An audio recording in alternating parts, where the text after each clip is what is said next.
Hello dear students, आज हम पढ़ रहे हैं इंडस्ट्रियल डिस्प्यूट एक्ट को हम कंटिन्यू कर रहे हैं। Industrial dispute act 1947 part 4। इसमें हम पढ़ेंगे ले ऑफ क्या होता है। ले ऑफ को हम हिंदी में बोलते हैं कामबंदी या जबरन छुट्टी। So let start. कामबंदी या जबरन छुट्टी क्या होती है? अगर हम इसकी डेफिनेशन पढ़ें तो सेक्शन 2 के अकॉर्डिंग किसी भी ऐसे श्रमिक का जिसका नाम किसी औद्योगिक संस्था की उपस्थिति रजिस्टर मास्टर रोल जिसमें उनकी अटेंडेंस ली जाती है उसे हम बोलते हैं मास्टर रोल में दर्ज हो, और जिनकी छटनी नहीं करी गई हो, मतलब जिन्हें रिट्रेंच नहीं किया गया हो, को निम्नलिखित कारणों में से किसी भी कारण से कार्य देने में असफल रहता है अथवा कार्य देने से इनकार कर देता है अथवा कार्य देने में असमर्थता व्यक्त करता है तो उसे ही कामबंदी या जबरन छुट्टी कहते हैं।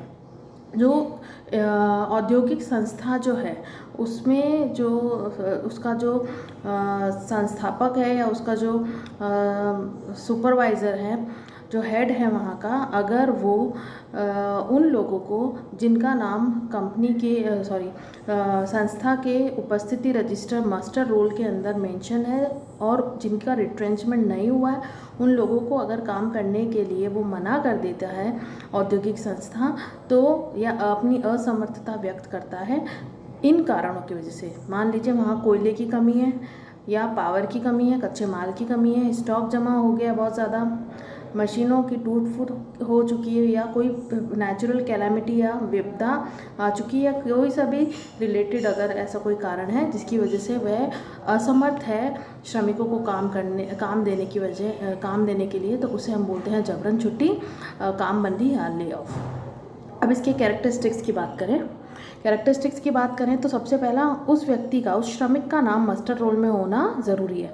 कामबंदी के कारण भी हमने अभी पढ़े हैं क्या क्या हो सकते हैं। उसके साथ यह कारण अस्थायी अवधि तक विद्यमान, ये कारण जो है वो अस्थायी टाइम तक रहते हैं। कामबंदी अस्थायी अवधि के लिए होती है। कामबंदी तब हुई मानी जाती है जबकि श्रमिक औद्योगिक संस्था में कार्य के लिए उपस्थित हो। अगर वो खुद एब्सेंट हो और फिर वो कहे कि मुझे मेरा ले ऑफ हो गया, तो ये गलत है। वह कार्य के लिए सामान्य घंटों के में बुलाया गए समय में उपस्थित हुआ, जो भी उसको नॉर्मल टाइम है उस टाइम वो प्रेजेंट हुआ हो। उपस्थिति होने के 2 घंटे में भी कार्य पर नहीं लगाया गया, वो आ गया और उसे कार्य पर नहीं लगाया गया है, ना लगाया गया हो तो तालाबंदी हुई मानी जाती है, ये भी माना जाता है। और अगर मान लीजिए उसे फर्स्ट शेड्यूल में फर्स्ट जो पारी थी उसमें काम नहीं दिया और सेकंड पारी में काम पे बुलवा लिया है या उससे कार्य नहीं करवाया है, तो उसे कामबंदी नहीं मानी जाती है। और जो रेस्ट पारी पे उसने जो काम किया है उससे जो भी भत्ता मिलना चाहिए मजदूरी का, वो मिलने का अधिकार होता है। अब इसके लिए हम कहते हैं कि व्यक्ति की, श्रमिक की निरंतर सेवा होना ज़रूरी है। अब निरंतर सेवा किसे कहते हैं? सबसे पहले किसी अवधि में निरंतर सेवा का अर्थ, किसी भी अवधि में कोई श्रमिक तब निरंतर सेवा में माना जाएगा जब कि वह उस अवधि में अविच्छिन्न सेवा, अनइंटरप्टेड उसकी सर्विस होनी ज़रूरी है। अगर मान लीजिए वो बीमारी या अधिकृत छुट्टी के कारण या किसी दुर्घटना के कारण या किसी हड़ताल के कारण जो अवैध नहीं है या किसी तालाबंदी के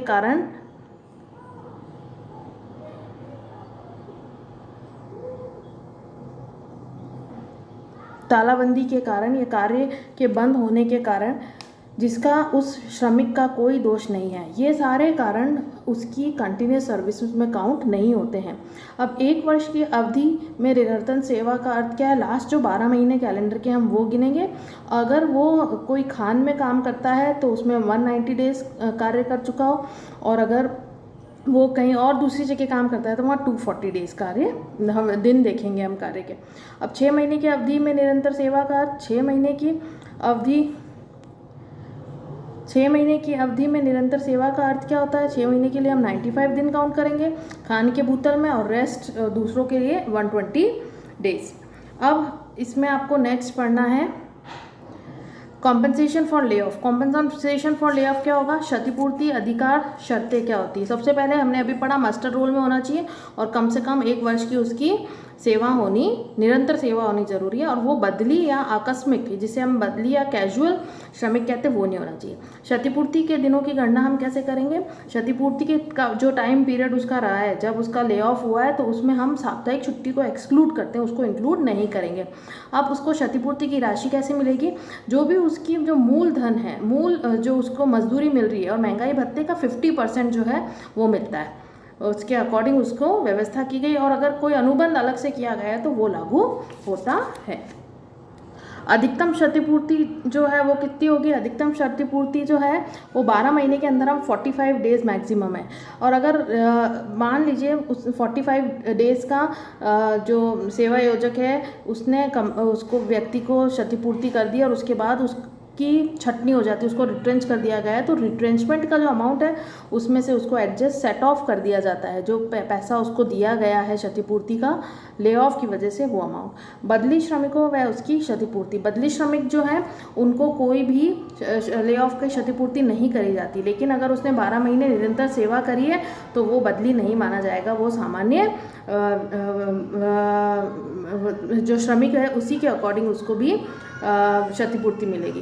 क्षतिपूर्ति के आधार ना होना, अगर उसने वैकल्पिक रोजगार अगर उसको वो दे रहा है एम्प्लॉयर और उसने एक्सेप्ट नहीं करा, संस्था में अनुपस्थिति रहने पर अगर वो आया ही नहीं है काम करने तो उसको क्षतिपूर्ति नहीं मिलेगी, या अन्य श्रमिकों द्वारा हड़ताल आदि की दशा में अगर ऐसा कुछ है तो भी उसे क्षतिपूर्ति प्राप्त करने का अधिकार नहीं होता है। Thank you so much.